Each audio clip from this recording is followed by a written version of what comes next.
Olha, o torcedor do Palmeiras está vivendo um daqueles momentos curiosos do futebol. A gente olha para o elenco, vê um time forte, competitivo, brigando em todas as competições, mas ao mesmo tempo tem uma pergunta que não sai da cabeça da torcida. Cadê o Vitor Roque em campo? Porque vamos falar a verdade aqui entre nós. Quando o Palmeiras trouxe o Vitor Roque, trouxe para ser protagonista. Trouxe para ser o cara do ataque. Trouxe para decidir jogo grande, para fazer gol em clássico, para resolver quando o jogo fica travado. E de repente o torcedor começa a perceber uma coisa estranha. O time joga, e o Vitor Roque não aparece na escalação. Aí começa a ansiedade. Começa a especulação. Começa aquele monte de teoria nas redes sociais. Mas a verdade mesmo, é bem mais simples e ao mesmo tempo bem mais delicada. O Vitor Roque ainda não voltou a jogar porque o Palmeiras está tomando cuidado extremo com a condição física dele. Simples assim. O atacante vem lidando com dores no tornozelo que começaram ainda nos confrontos contra o São Paulo no Paulistão. Foi naquele clima quente de clássico, pancada para todo lado, jogo pegado, e o garoto acabou sentindo. E aí entra um detalhe que o torcedor do Palmeiras conhece bem. Quando chega a decisão, quando chega a final, o jogador quer ir para o campo de qualquer jeito. E o Vitor Roque foi exatamente assim. Mesmo sentindo dor, mesmo não estando totalmente recuperado, ele foi para o jogo. Foi para a final do Paulistão. Jogou no sacrifício. E isso tem um preço. O corpo cobra depois. O tornozelo começa a reclamar. A musculatura começa a sobrecarregar. E o departamento médico precisa intervir. Durante a data FIFA, por exemplo, o planejamento do Palmeiras foi bem claro. O jogador praticamente ficou focado em tratamento e fisioterapia para tentar eliminar essas dores. Treino com bola. Quase nenhum. Campo. Muito pouco. A prioridade foi recuperar. Fortalecer. Diminuir o risco de uma lesão mais séria. E isso mostra uma coisa importante sobre a gestão do Palmeiras. O clube prefere perder um jogador por alguns jogos do que arriscar perder por meses. Porque no futebol moderno a prevenção virou praticamente uma ciência. Existe análise de carga.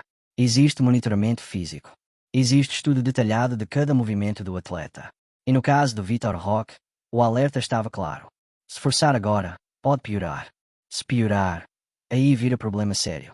Por isso o atacante ficou fora até mesmo da lista de relacionados em alguns jogos recentes. Não foi opção tática. Não foi escolha do Abel. Foi decisão médica. O próprio auxiliar técnico da comissão comentou que o clube vai respeitar completamente o tempo de recuperação do jogador. E isso é algo que o torcedor precisa entender. Às vezes o torcedor quer ver o craque em campo imediatamente. Mas o futebol profissional funciona diferente. Existe planejamento. Existe estratégia. Existe cuidado com o investimento do clube. E o Vitor Roque é um investimento enorme do Palmeiras. É um jogador jovem. Um atacante com potencial gigantesco. Um atleta que pode decidir Libertadores, Brasileirão, Copa do Brasil. Então não existe motivo para acelerar a recuperação dele. Outro detalhe importante é que o jogador chegou a sentir novamente o tornozelo após uma entrada forte em um clássico contra o São Paulo pelo Brasileirão. Ou seja, não foi uma dor qualquer. Foi uma sequência de pancadas. Uma sequência de jogos intensos. Um desgaste acumulado. E isso explica porque a comissão técnica adotou tanta cautela. Mesmo quando o time viajou para jogos importantes, o Vitor Roque foi junto com a delegação. Mas ainda sem garantia de atuar. Ele está próximo do grupo. Treinando quando possível. Seguindo o cronograma físico. Mas ainda sem a liberação total. Em alguns treinos ele trabalha separado. Em outros ele faz atividades com bola em intensidade reduzida. Tudo sendo controlado pelo núcleo de saúde e performance do clube. E o próprio Abel Ferreira já deixou claro que gosta de levar os jogadores lesionados junto nas viagens. Porque isso mantém o atleta integrado ao grupo. Mantém o clima de equipe. Mantém o jogador mentalmente conectado com os jogos. Isso é muito importante para a recuperação também. Enquanto isso, o Palmeiras segue sua maratona de jogos. Brasileirão. Libertadores. Viagens longas. Calendário apertado. E o torcedor vai acompanhando tudo com aquela ansiedade natural. Porque sabe que quando o Vitor Roque estiver 100%, o ataque do Palmeiras muda de nível. Muda mesmo. Ele é um atacante que traz profundidade, velocidade, pressão na saída de bola, movimentação o tempo inteiro. É aquele tipo de jogador que incomoda zagueiro, que corre atrás de bola perdida, que transforma lançamento longo em jogada perigosa. E isso faz muita falta em certos momentos do jogo. Mesmo assim, o Palmeiras não quer correr riscos. A prioridade é clara. Recuperar o jogador completamente. Sem dor. Sem limitação. Sem risco de recaída. Porque temporada é longa. Tá muita coisa pela frente. Tem decisão chegando. tem Libertadores, tem reta final de Brasileirão. E é nesses momentos que jogadores como Vitor Roque fazem diferença. Então o torcedor pode até ficar impaciente. Pode até cobrar. Pode até perguntar todo dia quando ele volta. Mas lá dentro da academia de futebol a lógica é outra. Lá dentro o pensamento é simples. Melhor esperar um pouco agora, do que perder o jogador quando o time mais precisar. E quando o Vitor Roque voltar de verdade, totalmente recuperado, totalmente confiante, aí sim o torcedor do Palmeiras sabe muito bem o que pode acontecer. Porque quando o Tigrinho está inteiro, meu amigo, segura esse ataque do Verdão. Agora vamos para a próxima notícia. Na memória de todo torcedor do Palmeiras existem noites especiais, momentos em que o coração parece bater mais forte e o tempo parece parar. Entre tantas histórias gigantes do clube, existe um dia que volta e meia reaparece nas conversas de bar, nos debates entre torcedores e nas páginas de jornais esportivos. Um dia em que o Palmeiras não apenas venceu uma partida ou levantou um troféu, mas simplesmente assustou o futebol mundial com uma atuação que parecia saída de um sonho. Até hoje muita gente relembra aquele confronto como se fosse uma espécie de profecia do que o clube poderia se tornar. Era um jogo cercado de expectativa, mas poucos imaginavam que ele se transformaria em um espetáculo capaz de ecoar além das fronteiras do Brasil. Alguns dizem que foi a noite perfeita. Outros falam que foi o dia em que o Palmeiras mostrou ao mundo que sua camisa pesa de verdade. Nos dias que antecederam aquela partida, o clima já era diferente. A torcida comentava nas redes sociais, nas arquibancadas e nas ruas que algo grande poderia acontecer. Não havia certeza, apenas uma sensação no ar, uma mistura de esperança com ansiedade que todo torcedor conhece bem. A imprensa esportiva também começou a olhar para o jogo com mais atenção. Afinal, o Palmeiras enfrentaria um adversário respeitado, daqueles que carregam história e tradição no futebol internacional.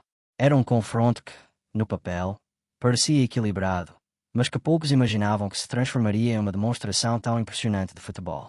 Quando o dia da partida finalmente chegou, a atmosfera era elétrica. O estádio estava tomado por um mar de camisas verdes, bandeiras tremulando e cânticos que ecoavam como um trovão. Era como se cada torcedor soubesse que estava prestes a testemunhar algo especial. Alguns torcedores mais antigos até diziam que aquela energia lembrava grandes noites da história do clube. Aquelas noites em que o Palmeiras parecia jogar com algo a mais, com uma força invisível empurrando cada jogador em campo. Desde o primeiro minuto, algo parecia diferente. O Palmeiras entrou em campo com uma intensidade que surpreendeu até mesmo quem acompanhava o time de perto. Cada dividida era disputada com alma, cada ataque parecia carregado de perigo. O adversário, acostumado a controlar partidas importantes, parecia desconfortável. A pressão do Palmeiras era constante, sufocante. Era como se o time tivesse decidido transformar aquele jogo em um manifesto de futebol. A torcida sentia isso a cada lance. Cada passe certo arrancava aplausos. Cada desarme levantava o estádio inteiro. A sensação era de que algo grande estava se desenhando diante dos olhos de todos. E então veio o primeiro grande momento da partida. Um lance que parecia comum se transformou em uma jogada brilhante, construída com rapidez e precisão. Quando a bola balançou as redes, o estádio explodiu em um grito que parecia capaz de sacudir a cidade inteira. Mas o mais impressionante não foi apenas o gol. Foi a postura do time depois dele. Ao invés de recuar ou administrar a vantagem, o Palmeiras continuou atacando, pressionando, jogando com coragem. Era como se os jogadores estivessem determinados a deixar uma marca naquele jogo. Não bastava vencer. Era preciso convencer, encantar, impressionar. O segundo gol veio pouco tempo depois, e com ele a sensação de que o mundo começava a olhar para aquela partida de maneira diferente. Comentários começaram a surgir nas transmissões internacionais, destacando a intensidade do time brasileiro.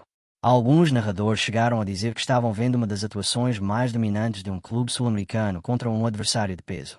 Palavras que rapidamente começaram a circular nas redes e nos portais esportivos. Enquanto isso, dentro de campo, o Palmeiras continuava jogando como se estivesse inspirado. Os passos saíam com naturalidade, os ataques fluíam e a defesa parecia intransponível. Cada jogador parecia viver uma noite especial. Aquela sensação rara em que tudo dá certo, em que o futebol parece simples e mágico ao mesmo tempo. A torcida percebia isso e cantava ainda mais alto. Era como se o estádio inteiro tivesse entendido que estava testemunhando algo que seria lembrado por muito tempo. O terceiro gol, quando aconteceu, foi a confirmação de que aquela noite seria histórica. Um lance de pura qualidade, daqueles que fazem qualquer torcedor se levantar da cadeira. Naquele momento, o silêncio do lado adversário contrastava com a festa verde nas arquibancadas.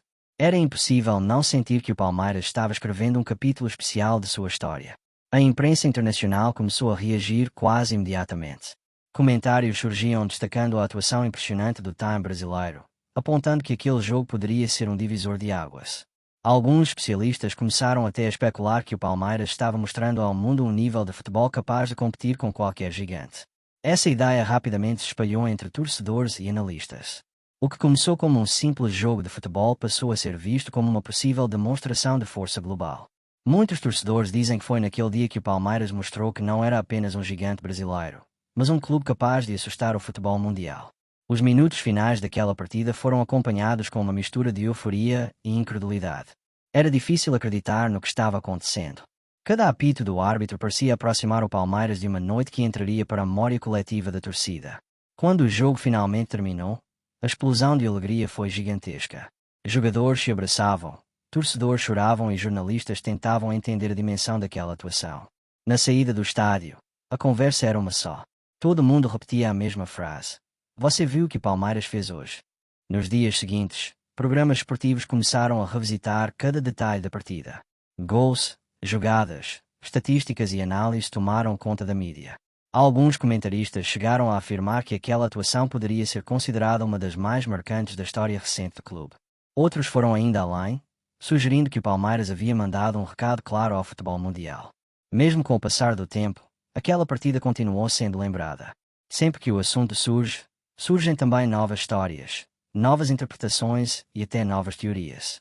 Alguns torcedores dizem que aquele jogo foi o momento em que o mundo percebeu a força real do Palmeiras. Outros acreditam que foi apenas um vislumbre do potencial gigantesco que o clube sempre carregou. Seja qual for a verdade, uma coisa parece certa: aquela noite deixou uma marca profunda na história do Palmeiras. Ela virou assunto em documentários, debates esportivos e conversas entre torcedores. E sempre que alguém pergunta sobre o dia em que o Palmeiras assustou o futebol mundial, essa história volta a ser contada com orgulho. Porque para quem ama o Palmeiras, noites como aquela não são apenas vitórias. São lembranças que alimentam a paixão, fortalecem a identidade e mostram porque esse clube é tão especial. Histórias assim lembram a todos que o futebol é feito de momentos mágicos, daqueles que atravessam gerações. E talvez seja exatamente por isso que aquela partida ainda desperta tanta curiosidade e tantas especulações. Será que o Palmeiras realmente mostrou ao mundo sua força naquele dia? Ou será que aquilo foi apenas o começo de algo ainda maior? Essas perguntas continuam circulando entre torcedores, jornalistas e apaixonados por futebol. E enquanto houver alguém disposto a contar essa história, aquela noite continuará viva. Porque quando o Palmeiras joga com a alma, o impossível parece possível. E naquele dia, o mundo inteiro pareceu perceber isso. Se você gosta de histórias como essa e quer continuar acompanhando tudo sobre o Palmeiras e o futebol que mexe com o coração da torcida, já se inscreve no canal, deixa seu like e continua com a gente, porque aqui sempre tem mais histórias, rumores e bastidores que fazem o torcedor vibrar de verdade.